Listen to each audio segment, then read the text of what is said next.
पालिका ने अतिक्रमण हटाने के लिए एक कमेटी का गठन किया था, जिसकी जिम्मेदारी मुझे दी गई थी। और इसमें आज हमारी पहली एक मीटिंग रखी गई थी। उसमें कुछ डिसीजन हमने लिए हैं ताकि जो शहर है उसकी जो सौंदर्यता है उसको मेंटेन किया जाए।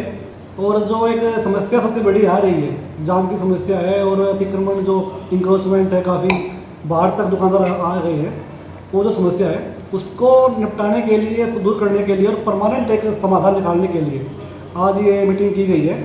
इसमें हमने कुछ डिसीजन लिए हैं। मीटिंग में हमारे कुछ पार्षद भाई भी थे। इसमें वार्ड नंबर 1 से हरिओम, वार्ड नंबर 3 से मेरा हो गया, वार्ड नंबर 4 से जसवीर, वार्ड नंबर 5 से सीमा देवी, वार्ड नंबर 8 से कृष्ण और वार्ड नंबर 12 से पूनम देवी। ये इसमें टीम बनाई गई थी। और साथ में हमारा SI साहब है कृष्ण जी, उनको इसमें मेंबर बनाया गया था। हमने जो आज डिसीजन लिए हैं वो मे भी लोगों के लिए थोड़ा सा एक परेशान करने वाले होंगे शुरू में, क्योंकि काफ़ी टाइम हो गया है, काफ़ी अतिक्रमण है, इंक्रोचमेंट है और एकदम से अगर हम उनको ठीक करना चाहेंगे तो शायद नहीं होंगे।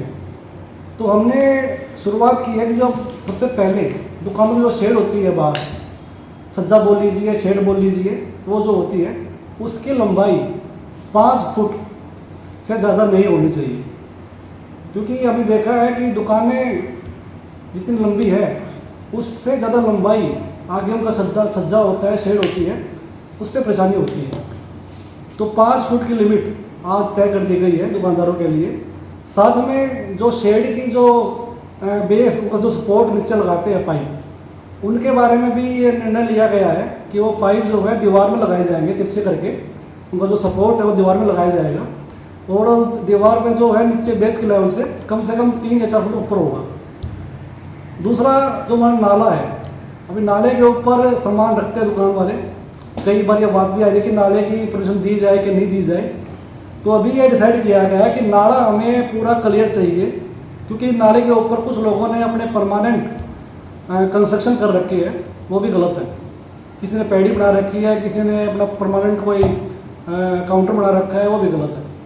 तो नाले हमें बिल्कुल साफ चाहिएंगे, ये मैं आज निर्णय लिया है कमेटी में। इसके अलावा जो हमारे रेहड़ी पटरी वाले हैं शहर में काफ़ी है, वो भी अब सबकी आमदनी उसी से चलती है, उनके परिवार इससे पलते हैं। तो उनको ध्यान रखते हुए हमने एक सिस्टम बनाया है कि शहर में कुछ जगह हमने चिन्हित की है, जिसमें सब्जी मंडी दिल्ली रोड पर, उसके सामने बस अड्डा हमारा है, मेन रोड पर परशुराम पार्क है, तहसील चौक है, अम्बेडकर चौक है। यह जगह हमने चिन्हित की है उनके लिए। और उनको यहाँ पे खड़े होने के लिए सबसे पहले नगर पालिका में आकर नगर पालिका में रजिस्ट्रेशन करवाना पड़ेगा, ताकि हमें गिनती भी हो कि भाई हमारे शहर में कितनी रेहड़ियाँ हैं, कितने पटरी वाले हैं, कितने इंक्रोचमेंट करते हैं वो। तो उसके लिए मंगलवार और वीरवार इन दोनों में आप नगर पालिका में आइए और अपना जो भी आपको रजिस्ट्रेशन करवाना है रेहड़ी पटरी का वो करवाइए। मेन रोड पर या किसी और जगह पे किसी भी रेहड़ी वाले को आगे से अलाउ नहीं किया जाएगा।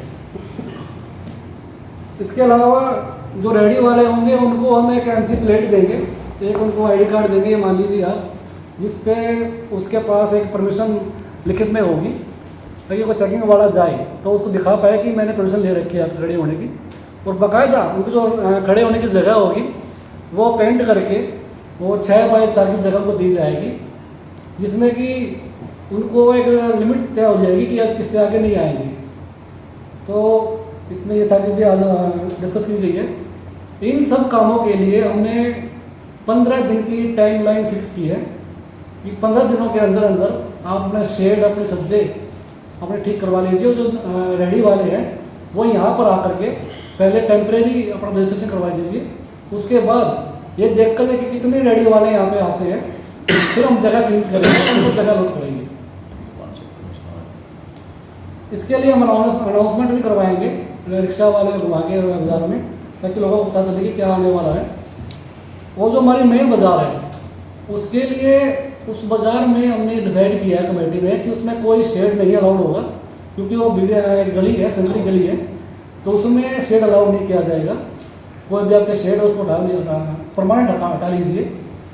और जो हैवी व्हीकल है अभी उसके लिए बात चल रही है, हमारे ट्रैफिक वाले पुलिस वाले हैं उनसे हमारी बात चल रही है कि उनकी एंट्री एक टाइम फिक्स किया जाएगा कि भाई आप सुबह 8 से लेकर रात 8 बजे तक इसके बीच में एंट्री नहीं करेंगे।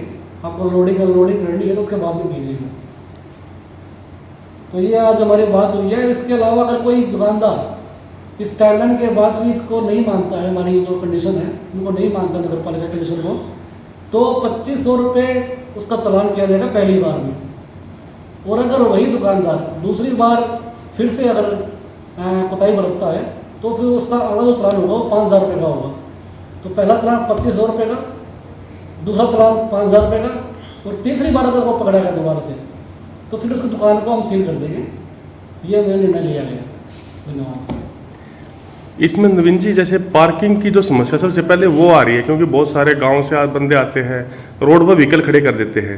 जब तक पार्किंग का समाधान नहीं होगा तो शायद ट्रैफिक जाम भी उसी वजह से होगा और व्हीकल के लिए परेशानी होगी। नहीं, जब रिक्शा रेहड़ी वाले पीछे हो जाएंगे, दुकान पीछे हो जाएगी ना, तो हमारे पास काफ़ी जगह है पार्किंग के लिए।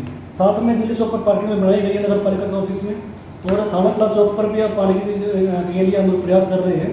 लेकिन जैसे ही सफल होगा वो आपको बता दिया जाएगा। फिलहाल ये है कि एंक्रोचमेंट के कारण गाड़ियाँ खड़ी नहीं हो पाती, लेकिन स्पेस काफ़ी है हमारे पास। तो वो स्पेस निकालने के लिए, क्योंकि आबादी शहर की बढ़ चुकी है और आबादी बढ़ी है तो ट्रैफिक भी बढ़ी है, तो पहले जो नियम थे उनमें कुछ चेंज करने की जरूरत हमें फील हुई थी। तो इस कारण ये सारी चीज़ें देखते हुए, फ्यूचर देखते हुए हमने डिसीजन लिया है। और मेरा सभी शहरवासियों से अपील है कि इसमें आप पूरा सहयोग करें, ताकि हमें कोई आगे अपनी कोई फोर्स उसमें यूज ना करनी पड़े। धन्यवाद।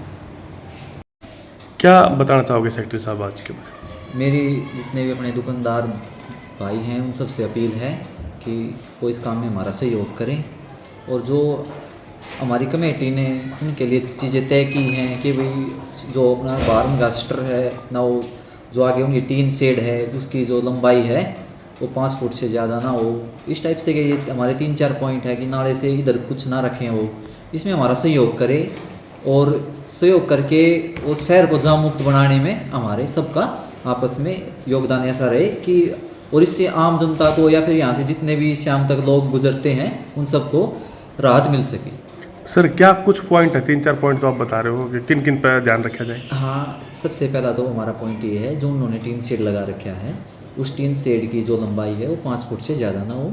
दूसरी, उसने जो सपोर्ट करने वाले पाइप हैं वो उनकी दीवार में ही हो, वो नीचे ना हो, और नाले से इधर या नाले पे भी सामान ना हो किसी का, उससे पीछे रखें वो। ये है वो पॉइंट। और उनसे ये भी आग्रह है कि वो ऐसे व्हीकल्स को या उनको अपने दुकान के सामने खड़ा ना हो जो सारा दिन खड़े रहते हैं, तो उनसे भी हमारी ये अपील है। नेशनल स्कूल में सेशन 2026-27 के लिए एडमिशन प्रारंभ हो चुके हैं, जहां मिलती है गुणवत्तापूर्ण शिक्षा आधुनिक सुविधाओं के साथ, free transport, no admission fees and no annual charges. सीटें सीमित हैं। एडमिशन होंगे फर्स्ट कम फर्स्ट सर्व के आधार पर। अपने बच्चे के उज्जवल भविष्य के लिए केडी इंटरनेशनल स्कूल से जुड़े। नेशनल स्कूल में सेशन 2026-27 के लिए एडमिशन प्रारंभ हो चुके हैं, जहां मिलती है गुणवत्तापूर्ण शिक्षा आधुनिक सुविधाओं के साथ, free transport, no admission fees and no annual charges. सीटें सीमित हैं। एडमिशन होंगे फर्स्ट कम फर्स्ट सर्व के आधार पर। अपने बच्चे के उज्जवल भविष्य के लिए केडी इंटरनेशनल स्कूल से जुड़े।